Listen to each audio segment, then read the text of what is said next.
ఒకానొకప్పుడు బుద్ధుడు తన శిష్యులతో కలిసి ఒక చెట్టు కింద కూర్చొని ఉన్నారు. అప్పటికి సాయంకాలమయ్యింది. అందరూ ప్రశాంతంగా, సంతోషంగా కనిపించారు. అయితే వారిలో ఒక శిష్యుడు మాత్రం కాస్త కలత చెందినట్లుగా ఉండి బుద్ధుడిని ఇలా అడిగాడు: గురుదేవా, మీరు మాతో లేనప్పుడు ఈ లోకంలోని చీకటిని దాటుకుని మేము జ్ఞానాన్ని ఎలా పొందగలం? బుద్ధుడు చిరునవ్వుతో ఆ ప్రశ్న విని ఒక కథ చెప్పడం మొదలుపెట్టారు.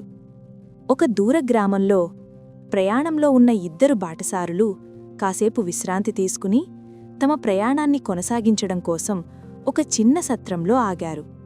సాయంత్రం అవుతుండగా దీపాలు అమ్మే వ్యక్తి సత్రానికి వచ్చి నూనె దీపాలను అమ్ముతున్నాడు. అందులో ఒక బాటసారి రాత్రికి దీపం అవసరమని గ్రహించి వెంటనే ఒకదాన్ని కొనుక్కున్నాడు. ఇది చూసిన రెండో బాటసారి, దీపం కోసం డబ్బు ఎందుకు ఖర్చు చెయ్యాలి? నేను మొదటి బాటసారిని అనుసరించి అతని వెలుగులో నా దారిని చూసుకోవచ్చు కదా అని అనుకున్నాడు.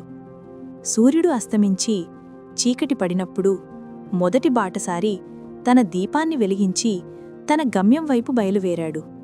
రెండో బాటసారి అతని వెలుగుపై ఆధారపడి అతనినే వెనుకే అనుసరించడం మొదలుపెట్టాడు. దారిలో చాలా అడవులు ఉన్నాయి. వారు అడవి గుండా నడుస్తున్నప్పుడు మొదటి బాటసారి చివరికి ఒక కూడలికి చేరుకుని తన గమ్యానికి వెళ్లే దారిని తీసుకున్నాడు. మరో మార్గంలో వెళ్లవలసిన రెండో బాటసారి అక్కడే ఆగిపోయాడు. కాని ఇప్పుడు తన సొంత దీపం లేకపోవడంతో అతను ఒక్కసారిగా దట్టమైన చీకటిలో చిక్కుకుపోయాడు. ముందుకు సాగలేకపోయాడు. అతను నిస్సహాయంగా అక్కడే ఉండిపోవలసి వచ్చింది.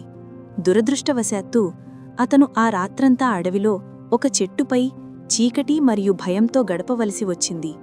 కథ చెప్పడం ముగించిన తర్వాత బుద్ధుడు కాసేపు ఆగి తన శిష్యుడి వైపు చూశారు. అప్పుడాయన ఇలా అన్నారు: అందుకే నేను మీకు ఎప్పుడూ చెబుతాను అని, మీరే మీకు వెలుగుగా ఉండండి. జీవితంలోని చీకటిని దాటడానికి ఇతరులపై ఆధారపడకండి. మిమ్మల్ని జ్ఞానం వైపు నడిపించేది మీ సొంత ప్రయత్నం, మీ సొంత తెలివే. ఇతరులు మీకు దారి చూపవచ్చు, కాని ఆ మార్గంలో నడవవలసింది మీరే. మన జీవితంలో మనం నిశితంగా పరిశీలిస్తే విజయం మరియు జ్ఞానం మన సొంత ప్రయత్నాలు, వివేకంపై ఆధారపడటం ద్వారానే వస్తాయని తెలుస్తుంది. రెండో బాటసారి మరొకరి వెలుగుపై ఆధారపడటం వలన చీకటిలో దారి తప్పినట్లే మనం కూడా ఇతరులపై ఎక్కువగా ఆధారపడితే దారి తప్పే ప్రమాదం ఉంది.